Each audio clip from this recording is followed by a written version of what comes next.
oftentimes in sports where athletes will transcend sport, and usually that's for what they've done on the ice or on the playing field, and it's due to the idea of celebrity. But there's fewer times when someone transcends the sport for societal reasons. And January 18th, 1958 is a day that changed the game forever. It was the day that Willie O'Ree broke the color barrier when he made his NHL debut, when his Boston Bruins took on the Montreal Canadiens. For him, it might have just been a game that he grew up loving, but it was much bigger than a game. And he's been awarded the Order of Canada, and tonight he will be inducted into the Hockey Hall of Fame. We really appreciate him being here on such a busy day and busy occasion, but here he is with Brian.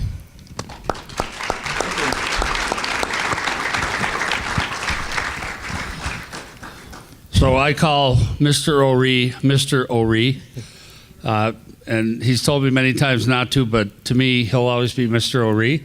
And we were comparing notes. I had the privilege of playing with the second African-Canadian player to break the color barrier. The second time, Mike Marston, I played with him in the minors before he went to the NHL. So Willie, Fredericton, New Brunswick, how many kids in your family? 13. What number were you?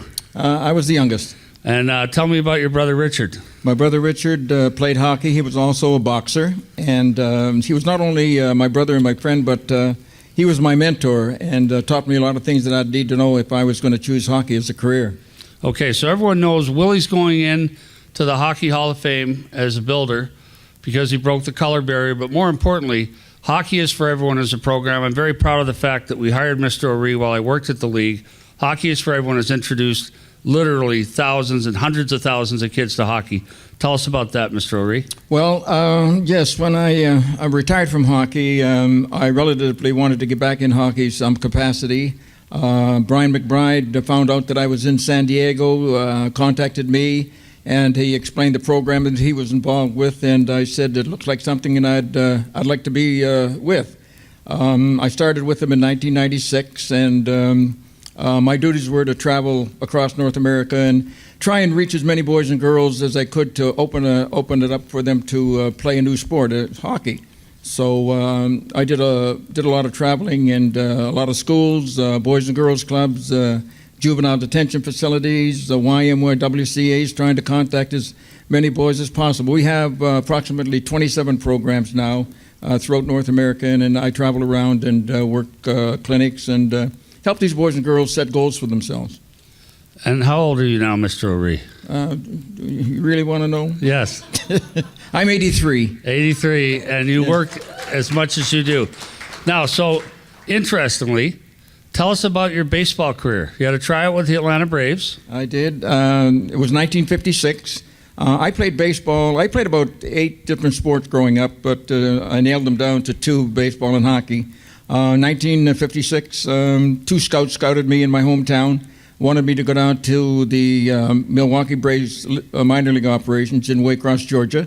I didn't really want to go down, but I talked to my parents, and then my brother said, well, if you really feel within your heart you'd like to go, go. So I went down, flew into Atlanta. When I stepped off the plane, went into the terminal, the first things I saw was white only and colored only for the restrooms, and I contacted a black cab driver, and he took me to an all-black neighborhood. I stayed there overnight. I went down and with the Milwaukee Braves minor leagues, got issued a uniform, started practicing, and I could hear the racial remarks and racial slurs from the white players, but it didn't bother me.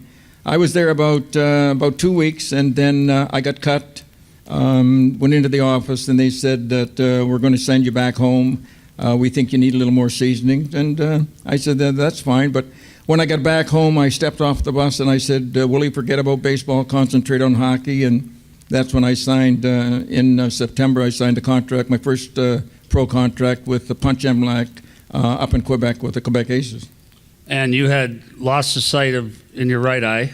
Yes, my second year junior. None of the players wore any helmets, no face shields, no cages to protect your face. And it was a slap shot from the point. I'm in front of the net, deflection. The puck comes up and strikes me in the right eye and hits me flat and breaks my nose. And I remember dropping down to the ice, and the next thing I knew, I was being placed in an ambulance and taken to the hospital.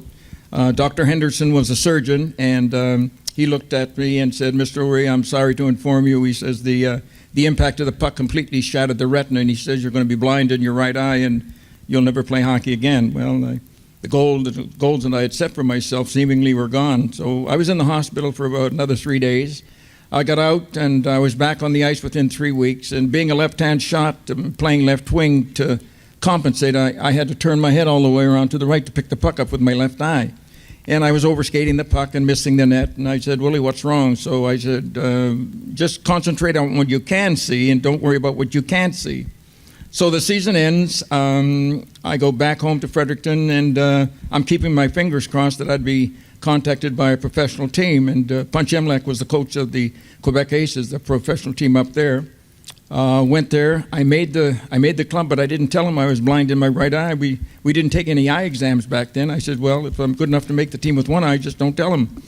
Well, our referees still don't take eye exams, so that's just truly amazing. Now, and we don't have a lot of time. I wish we had 2 hours. Tell us about your great-grandfather.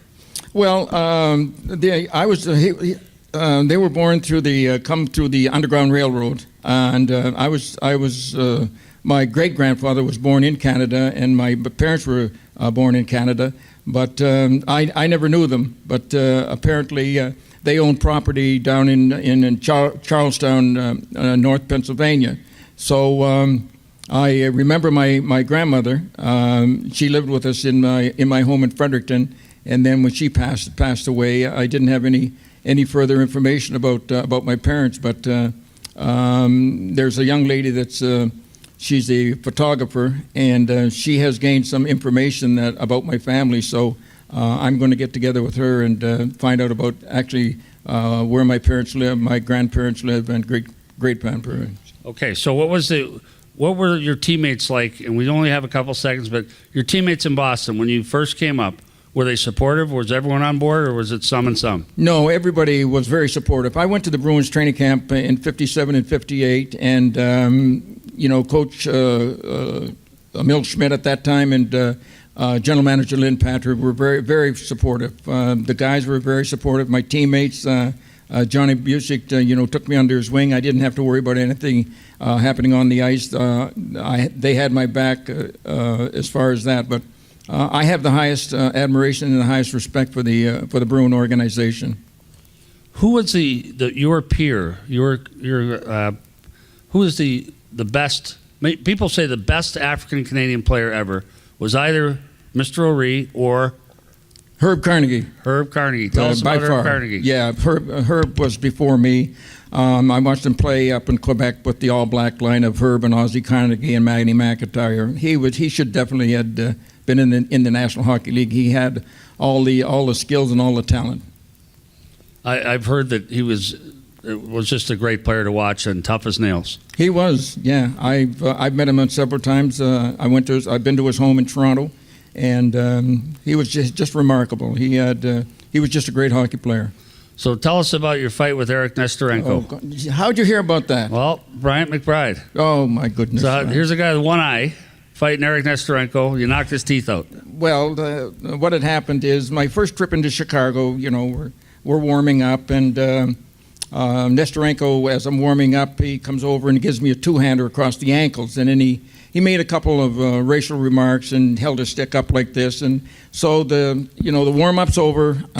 We go into our dressing room. We come out. The game starts. About 6 minutes into the game, I got the puck. I'm in behind the net, and I dumped the puck out into the slot to my winger.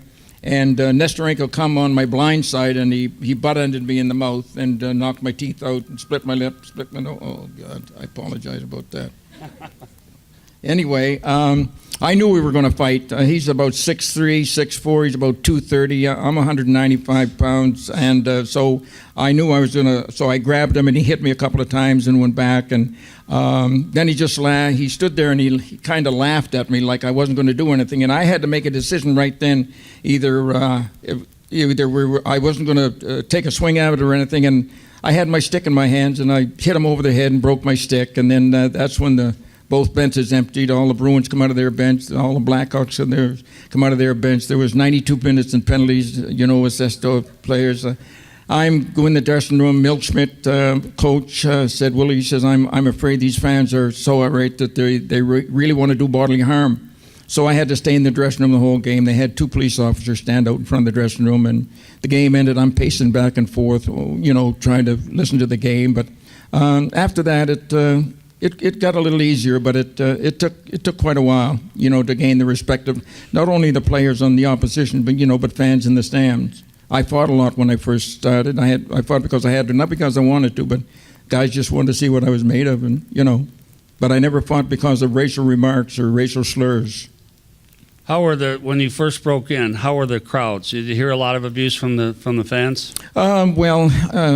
Especially when I came to the National Hockey League, there was in Chicago and Detroit and New York, I could hear some of the racial remarks. And back then there was no separation of the players when you went into the penalty box. I mean, people could walk right by and throw a drink on you or spit on you or things of that. But it got easier, and I just concentrated on playing hockey and trying to operate and be the best player I could be. Did you ever get in a fight in Rochester? Oh, a couple of times, yes, I did. Yeah, one penalty box. Yes. They put you get in a fight in Rochester, and they put both guys in one penalty box. Yes. That was always interesting. Not a good situation. Okay, so what's your advice? Do you like the way the game's going now? I like the game. On speed. I like the game. I'd like to see it go to a bigger ice surface. The players are bigger and stronger today. You've got 2 referees, you've got 2 linesmen, and you got 10, 12 players on the ice. There's not a lot of room, but it's faster. It's more exciting now, and I think it's more exciting for the fans. And basically, that's what they want to do is keep the fans coming in. And I certainly watch it. I have the center ice package, and I try and watch as many games as I can. So I asked Mr. O'Ree before we came up here. He said, "Do you mind if I wear my hat, or would you prefer I take it off?" And that's Willie's trademark look. And I said, "Well, I'm going to wear my tie this way, so you keep that on."